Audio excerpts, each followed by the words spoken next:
What's going on, guys? Dots here, and today I'm bringing you an updated version of my Stamina Dragonknight PVP build for the Elder Scrolls Online Deadlands patch. So of all of my characters, my Stamina DK was by far the most difficult to update. I had a lot of trouble running my Venom builds from last patch. It just wasn't working. I wasn't finding success with it. I tried changing some stuff up, and I just couldn't get anything to work. So I tried shifting back to an old D-swing build that I was using at one point and tried messing with that, and I got it to like an okay place, but even then I really wasn't that into it. But I decided after trying with that, I was like, you know what, I gotta go back to the original build, gotta go back to the Venom build, mess with that, see if I can get that to work. And after a lot of testing and trying and messing with different things and spending so much gold, I finally got something that worked. And again, I got to give a huge shout out to my friend Animation Canceling. One of the sets that I threw on and ended up liking a lot, he recommended to me, and I probably never would have considered it if he had not mentioned it. So again, huge shout out to him for that. But there was one set that was really instrumental for my build feeling a lot better this patch, and we are going to discuss it quite a bit when we get to it. But like I said, this is the new stamDK build. Been finding a lot of good success with it in PvP, and so I hope you guys do like it. But just remember, this is just what I like, what I'm using, and what's working for me. If you want to run something else or try something else on your stamDK, go right ahead. This is just personally what I have found success with. So guys, kicking things off with our first set, it's going to still be the one piece of Dami. I'm still running a single piece of Dami on the build, giving me a line of stamina and a line of magicka. This is really important to get me over 30k stam. It's kind of where I like to be for my stamina builds. And then this also gives us 16.5k maximum magicka, like gives us, gets us up to that point. It's a ton of mag to work with. I never have to worry about having enough magicka for any of the skills in the build because we do run quite a few. So Dami gives us that really good padding to our maximum stats that we need to get into those really nice numbers. Now, I still am running Clever Alchemist on my build, but Clever Alchemist is now on the back bar. So it's 2 lines of maximum health, a line of weapon damage, and when you drink a potion during combat, you increase your weapon damage by 675 for 20 seconds. This is an extremely good set for giving us really peak weapon damage. You can basically drink your potion right before you're going for your big damage, and the opponents will feel it. This really deals a ton of damage, and it gives you a ton of damage on your character, and the uptime is pretty solid. Now that it's 20 seconds up from what it was way back in the past, like, this set's so much more usable, so much better, and I really do like it a lot for that giant peak weapon damage. Now, we do have on the front bar now Master Dual Wield. Because I am still running Blood Craze, the Master Dual Wield is going to give us a giant boost to our damage, giving us 1635 increased damage on the initial damage of the ticks. So just a lot of effective damage now added to Blood Craze, makes the bleed significantly stronger. I wanted to run this last patch, but with Pariah, obviously wasn't able to because I needed that to be double barred. But now that Clever Alch is on my back bar only, I can afford to run the Master Dual Wield on the front bar. Now, I do have an axe here. You want this to be 2 maces, not an axe, because I am still using Malakath. So this is a dot build after all. Our crit's really low. We're going for that consistent damage, so I really like the increased 16% damage done from the Malakath band. Just gives us a lot of consistency on our damage to our opponents. We're not going for big peak burst spikes, because again, this is a dot build. So Malakath, I think, is really good for it. But because we are running Malakath, like I said, the axe is 50 shades of useless. So I need to recreate another mace. But again, just keep that in mind. Now, we are running as our new set. Let me actually go to a good piece. Ignore the blue jewelry. We are running 5 pieces of Dragon's Appetite. This is going to give us a line of weapon damage, 2 lines of stamina recovery, and your damage to bleeding targets is increased by 214. Now, Blood Craze is a bleed. So you need to maintain Blood Craze on your opponents, and then you will get that extra 214 damage. But the important part of this set is that dealing non-bleed damage to bleeding enemies generates a persistent stack of Dragon's Appetite up to once per half a second. And after 10 stacks, you consume Dragon's Appetite and heal for 11k. Now, the good thing about Dragon's Appetite with this build, this is the set that I was recommended to by my friend. The good thing about Dragon's Appetite, and it makes a lot of sense for a build like this, because you have so many dots ticking all at once. And so you are able to stack this up so fast, so fast. So you will basically have this proccing every 5 seconds, giving you a really big heal. Now, you might be wondering, Dots, why did you decide to replace Pariahs, a set that gives so much mitigation on paper, with Dragon's Appetite?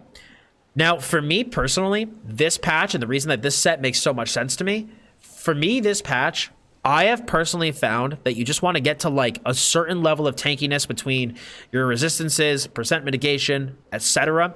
And then it is so much better to just go straight into healing. And that's what this set does. This gives us a really consistent heal every 5 seconds. It's a really, really decent heal. Like, tooltip's pretty solid. And it's just proccing constantly.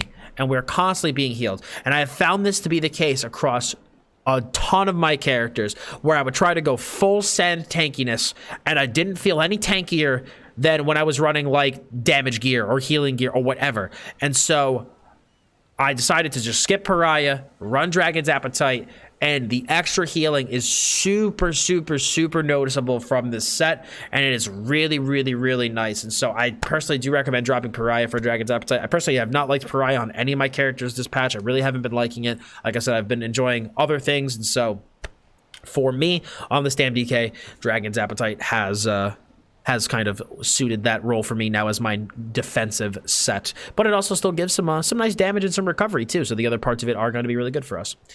Now, in terms of weights and traits, guys, we are running 1 heavy, 1 light, and 5 pieces of medium. We are going to be running 2 well-fitted, 4 impended. This should be reinforced on the heavy chest. We're running 2 swift, 1 2 swift, and 1 infused. All weapon damage across the board. Ignore my blue jewelry. I super need to get more Zircon plating. So you're, like I said, 2 swift, 1 infused. We do not have a source of major expedition in the build, so getting the swift is going to be very, very, very important. We're going to want to run a Nirnhoned mace in the main hand and a charged mace in the offhand, with a Nirnhoned or infused greatsword on the back bar with a weapon and spell damage glyph, and on the front bar we are running double dot poisons to not only play into the dot theme of the build, but also help us stack up Dragon's Appetite that much quicker. Now, in terms of our skills, guys, skills have not changed from last patch. We are still running Blood Craze. So Blood Craze is going to give us initial bleed damage. We're going to deal that with each weapon, causing them to bleed for an additional 10.1k bleed damage over 10 seconds, healing you for 1549 per tick. So this is going to be the bleed damage that procs the 5-piece of Dragon's Appetite. This can also give us the hemorrhaging status effect to reduce our target's maximum health, and it is just a dot for the build. So Blood Craze, really, really good. I also like the passive healing. I don't think you really need rending slashes, simply because of the fact that we get a snare from Venomous Claw and Noxious, so I'd rather go with the healing morph to add to the healing package that we have in the build. Run Venomous Claws is going to be our primary big hitting dot in the build, dealing 5k initial poison damage with 18.2k over 14 seconds. And as that poison seeps into the target, it will deal 20% more damage every 2 seconds, and will also apply the poison status effect. So there's just going to be a huge source of damage for us. This is going to be a really, really strong dot. You do not want to refresh this constantly. You want to let this expire, because that's when it's going to be dealing its most damage. So only refresh this when it is coming off your opponents. Fossilize is going to be the main crowd control for the build. Love Fossilize. It's one of the best CCs in the game. Stun cannot be blocked or dodged, and after you stun your targets, they're immobilized for 3 seconds, effectively causing a double stamina burn. So Fossilize is very, very good for that reason. Noxious Breath is going to be another dot for us, as well as some AoE direct damage to help pull Nightblades out of Cloak, but most importantly, this is our source of Major Breach, reducing their physical and spell resistance by 6k, just giving us the pen that we need to get through our opponent's defense. And again, just another dot for the build to combine with all of our status effects, the double dot poisons, everything that we have. We run Resolving Vigor on the front bars. It's going to give us a very, very big heal over time. You know, granted, I know you're probably like, that's not the highest tooltip in the world. Keep in mind that a lot of our spell damage, or a lot of our weapon damage, is not active because it is coming from Clever Alchemist. And when a Clever Alchemist and our glyph are procced, the weapon damage in this build is insanely high. It is crazy how much damage this build pumps out when everything is all procced and rolling. Major brutality, minor brutality from Fossilize. Like, the damage and healing is really high when everything is rolling. So Resolving Vigor is also going to be good on the front bar for that reason. Now, I do run Rend as my ultimate. It's just a flavor ultimate for myself. This gives you a really, really fat bleed damage dot over 16 seconds, healing you for 51% of the damage done. And let me tell you, if your opponents cannot purge this, it is panic mode for them. They will be taking a stupid amount of damage from this ultimate. It hits super hard. Obviously, though, the unfortunate thing is that this will be countered by Templars. So if for some reason you are fighting Templars a lot, or you find the purging, you find it being constantly purged to be an issue, I would personally instead run Flawless Dawnbreaker. This will give you another dot on the build as well, give you some direct damage, but most importantly, it's going to give you another 300 weapon damage when you actually use this, on top of also getting the Fighters Guild passives. And so again, between this and Clever Alk in the back bar glyph, your weapon damage is going to be even higher. So Flawless DB is also good for that if you do want to use it. But it's up to you. Both of those ultimates on the front bar are going to be good. I like Rend for just like a flavor choice, but if you're not the biggest fan, Flawless DB is what I would also recommend. I also, in duels a lot, will use Flawless DB if somebody can purge. But if not, I think Rend is super, super, super fun. Back bar, Executioner is going to be the execute on the build. This is just going to help kill opponents as they start to get low HP from all of our dots ticking on them. Not much else to say about it. Cauterize is going to be part of our healing package with Blood Craze, Vigor, Rally, and Cauterize.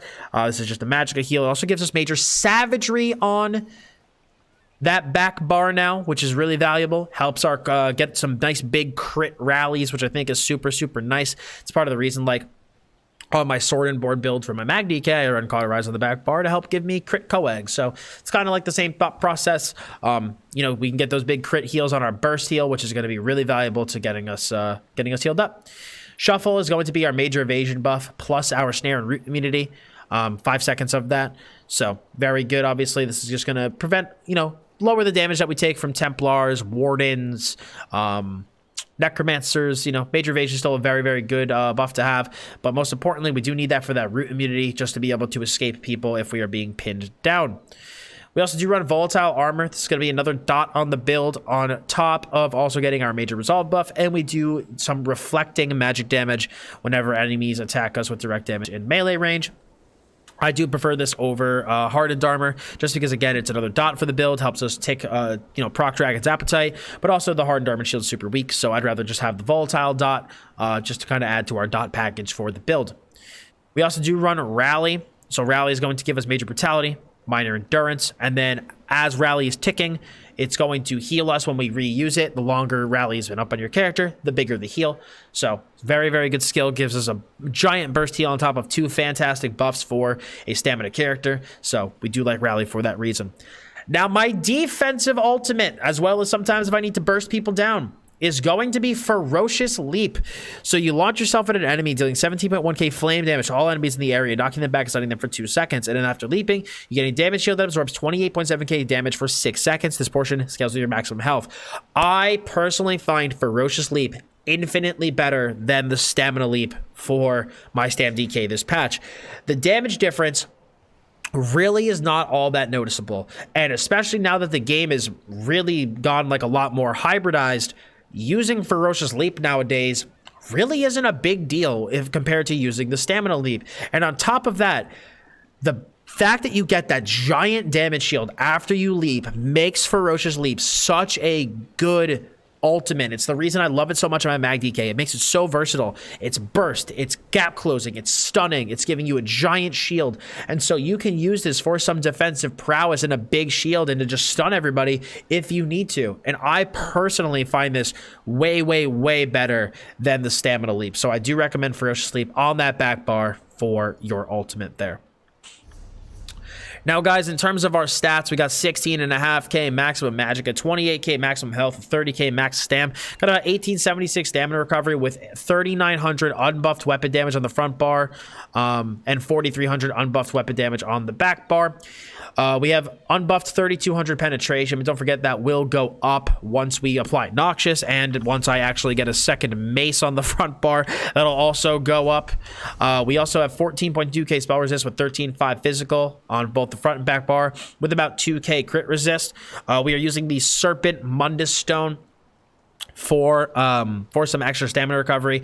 The recovery Mundus stones are stacked, so I highly recommend using this.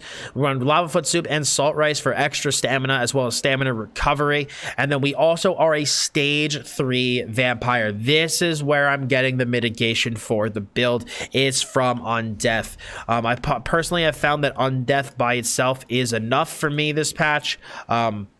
Reduce your damage taken by up to 30% health, 30% based on your missing health. I have personally found this to be enough in terms of my mitigation, and then I rely primarily on dodge rolling and heals in order to kind of keep myself alive. It's part of the reason that I started running these 2 well-fitted pieces, and then it'd be 1 reinforced 4 impen, just so I can dodge roll a little bit more liberally. And speaking of which, in terms of raids, I highly recommend going Imperial. I think Imperial is extremely good for stamDK. Number 1, it gives you big boost to your health and stamina, so it helps make you have a really nice stat sheet. Number 2, the 6% cost reduction is invaluable to have. Not only does it heavily offset the cost increase from being a stage 3 vampire, almost completely negating it, but it affects your core combat skills. So you essentially get a free piece of well fitted, but it also applies to CC break, block. It applies to all the core combat stuff. So Imperial is very useful for that reason. And then with the way I have my build set up in terms of attributes, I do 12 into health and 52 into stam because I'm trying to get above 28k health and above 30k stamina. Now, in terms of our potion, I use tri-stat pots. So restores health, magic, and stamina, gives us major fortitude, intellect, and endurance.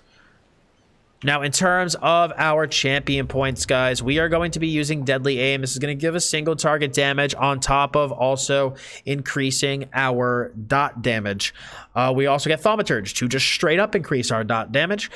We also run Duelist Rebuff for single target damage reduction, and then Ironclad for direct damage reduction, since that covers most of what we are scared of in PvP.